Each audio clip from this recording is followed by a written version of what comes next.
5 hours ang biyahe from Frankfurt, Germany papunta ng Bahrain at 10 hours naman from Bahrain to Philippines, hindi kasama doon ang layover. Sa wakas, nakauwi na rin ako sa Pilipinas sa hinaba-haba ng biyahe. At huwag niyo nang pansinin kung bakit ganito tong boses ko. Medyo masama kasi ang pakiramdam ko at saka bumili na kasi ako ng microphone. Uy, ang taray, may pa-microphone na yan, nakaka-LL na. At kahit nga late akong sinundo ng family ko ay natuwa naman ako kasi may pahalo-halo na kaagad. Tapos meron pa silang mga pa-surprise na pagkain na hindi ko alam.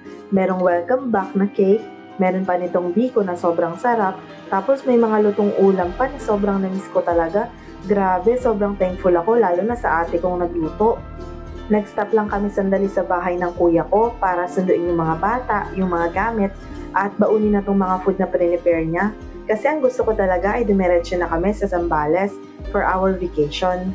Grabe, sobrang namiss ko yung mga view na ganito. Dito lang talaga to sa Pilipinas. Kinabukasan, inamalengke na nga kaagad kami kasi nga wish ko na mag-swimming kami buong family at gusto ko ay magluluto kami ng mga inihaw na merong masarap na sausawan. Habang naghihintay ako na matapos mamalengke yung ate at kuya ko ay kumain muna ako dito ng taho. Ang sarap, ang tagal kong di nakatikim nito. Pagtapos nun ay dumiretso na nga kami kung saan kami magsuswimming.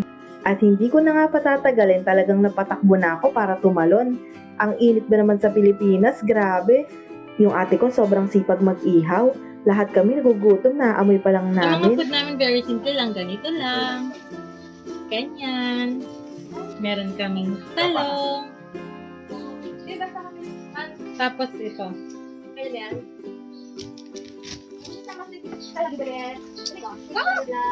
Bakit pa nila sa likod ko?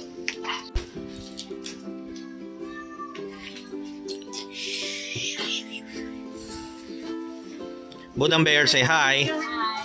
Angel Bear, say hi. Allison Bear, say hi. Inang Bear. Say hi.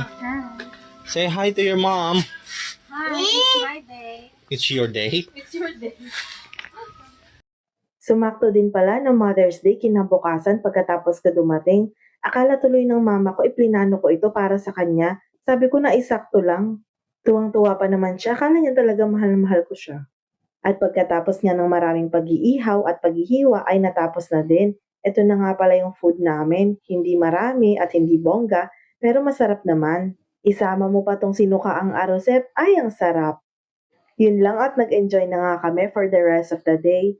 Ciao!